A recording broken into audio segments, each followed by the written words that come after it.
lugar cheio de memórias, emoções e muita cultura. A primeira construção de madeira da cidade, escondida em um canto quase oculto no batel, transborda nostalgia nas palavras de quem a descreve. Festas, amigos e uma infância prazerosa preenchem as paredes que já se desgastaram com o tempo. Inaugurada em 1913, a mansão já foi consulado da Inglaterra, inspiração para uma canção francesa e também o lar de pessoas relevantes para o desenvolvimento de Curitiba. Essa é a Casa Gon.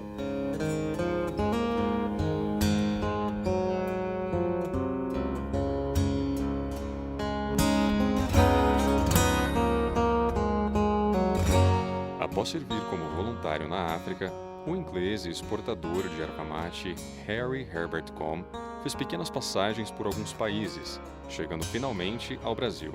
Em Curitiba, ele continuou sua exportação para a Argentina e Paraguai e se casou com Isabel Withers, filha de ingleses e moradores da região. Com a finalização da casa em 1913, o casal e seus filhos residiram nela até 1929, quando Harry faleceu na cidade de Lausanne, na Suíça, e sua esposa Isabel foi embora para São Paulo em 1930.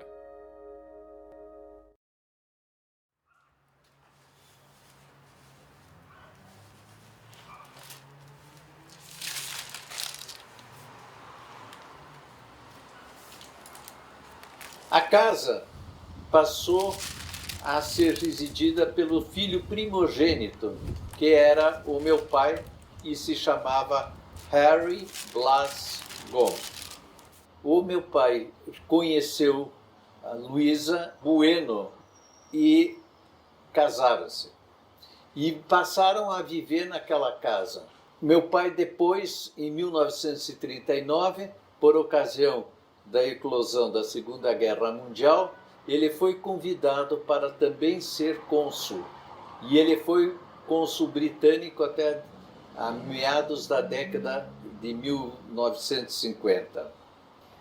A casa, conhecida como a Casa do Batel, ela, por ocasião, quando meus pais moravam lá, se tornou praticamente uma espécie de um consulado de Curitiba para todas as pessoas que vinham de fora, uma vez que tanto meu pai como minha mãe falavam vários idiomas.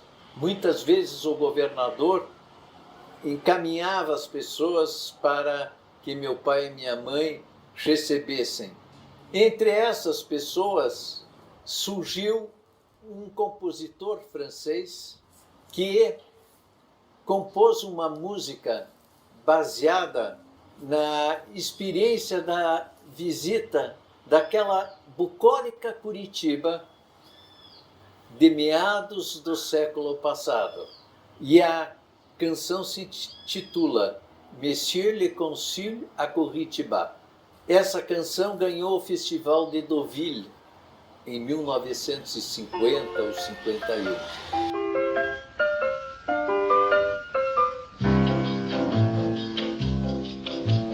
Il est au Brésil une ville, un charmant petit coin tranquille, où la vie est douce et facile, et qu'on nomme Curitiba. D'un consul j'y fis connaissance, ce n'était pas le consul de France, mais pour un consul, quelle chance d'habiter ce pays-là. Eu nasci em 1947. Naquela época, Curitiba, nós não tínhamos muros. A casa que nós morávamos nunca foi trancada, nem à noite. E nós, então, tínhamos um campinho de futebol ali na propriedade e todos os piás do bairro vinham jogar futebol lá. E não havia distinção das pessoas. Era o filho da verdureira, o filho do sapateiro, e também os outros amigos de colégio que nós tínhamos. Então era uma infância de uma Curitiba que não temos mais.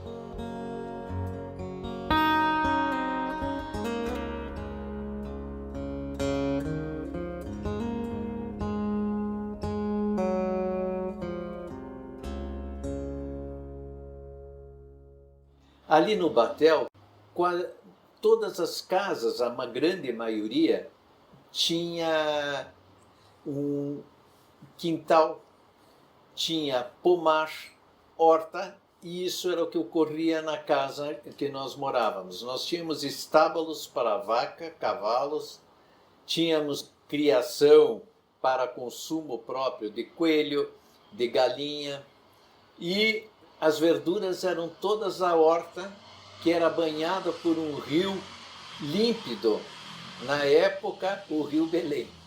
Olha, esse é o conde e a minha mãe que se preparando para levá-lo.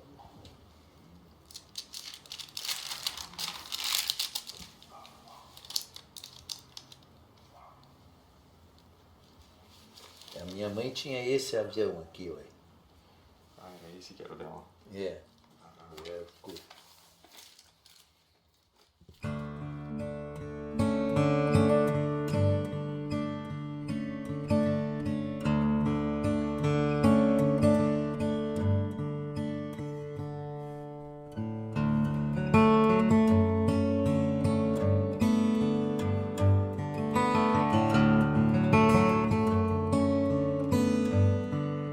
Tem uma frase que a mamãe dizia, que eu achei muito bonita: o importante desta vida é fazer algo pela vida em vida.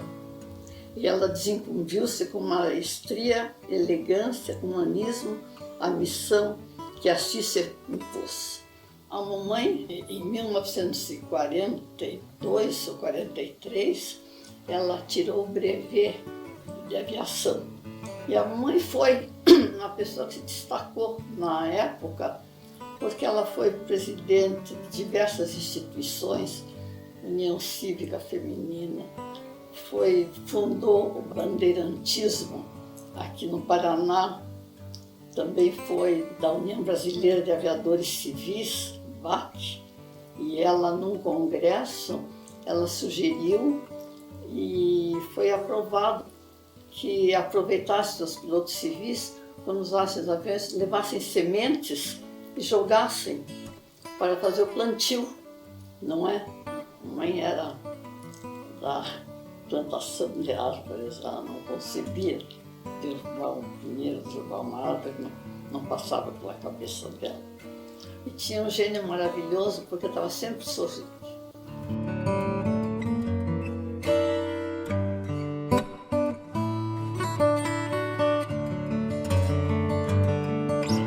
Minha avó nasceu para fazer o bem e a filantropia. Ela fundou a Cruz Vermelha Brasileira em São Paulo. Aí ela fundou a Cruz Vermelha aqui em Curitiba e com a Escola de Samaritanas, que foi muito importante mais tarde durante a guerra.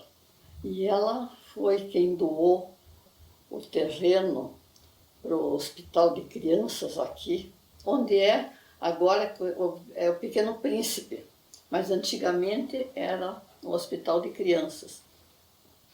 E o hospital evangélico foi a vovó Isabel Wittersgom quem doou a planta do hospital para a construção. Para mim é uma alegria poder dizer que minha avó fez isso, minha mãe continuou e eu também. E eu fico muito feliz de poder dizer que eu trabalhei durante alguns aninhos como voluntária. Quando eu voltei da Europa, eu trouxe um aparelhinho de cinema portátil, então com filminhos da Disney, da Gata Borralheira, filme de criança. Então eu ia distrair as crianças lá durante algum tempo. Então foi minha avó, minha mãe trabalhou também muito lá, como voluntária no Hospital de Crianças, que a gente não imagina o trabalho que é com os hospitais. Se não tem o lado filantrópico, que ajude, é muito complicado. Dos filhos de Isabel Withers, destaca-se o comandante Cosme Lockwood Gone, que morreu em 1943 ao ceder o seu paraquedas para um soldado mais jovem, quando o avião em que estavam foi bombardeado. Cosme nasceu e passou toda a sua infância e adolescência na Casa do Batel, que foi vendida pela família em 1976. Já em 89, a casa e o bosque foram tombados pelo governo do estado, e no início da década de 2000, para que fosse possível a construção de um shopping, a mansão foi realocada para outra parte do bosque, onde encontra-se atualmente.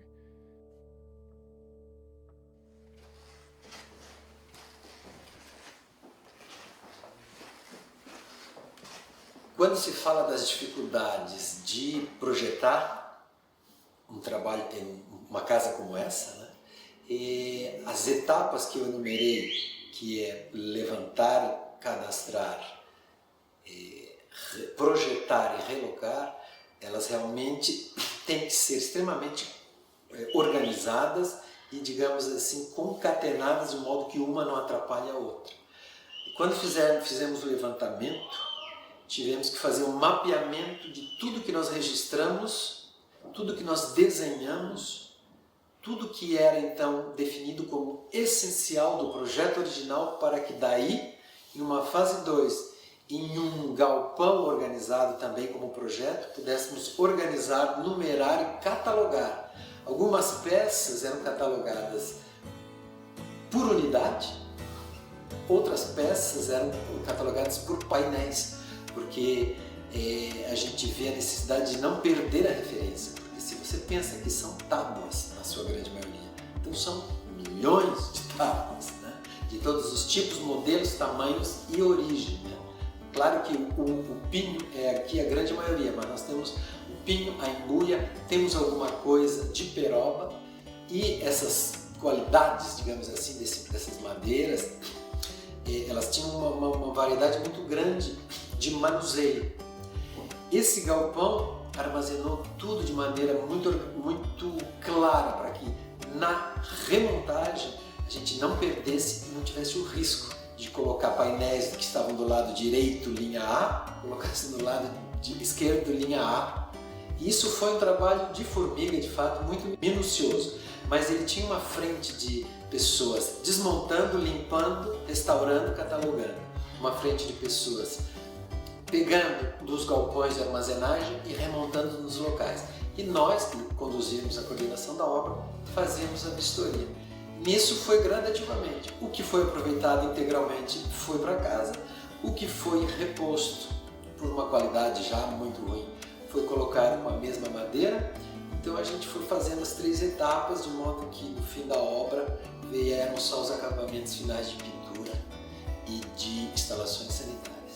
Eu acho que a grande contribuição dessa família, junto com as outras, no eixo da Avenida Batel e para a cidade, foi inicialmente cultural, depois, claro, se transformou em arquitetura, enfim, em patrimônio que hoje a gente tem. Para mim, como profissional, ela é extremamente gratificante quando ela é reconhecida. Muito mais quando, às vezes, por uma grande coincidência, eu digo, pois é, eu trabalhei lá, e a pessoa se sente muito mais à vontade de me perguntar coisas da casa.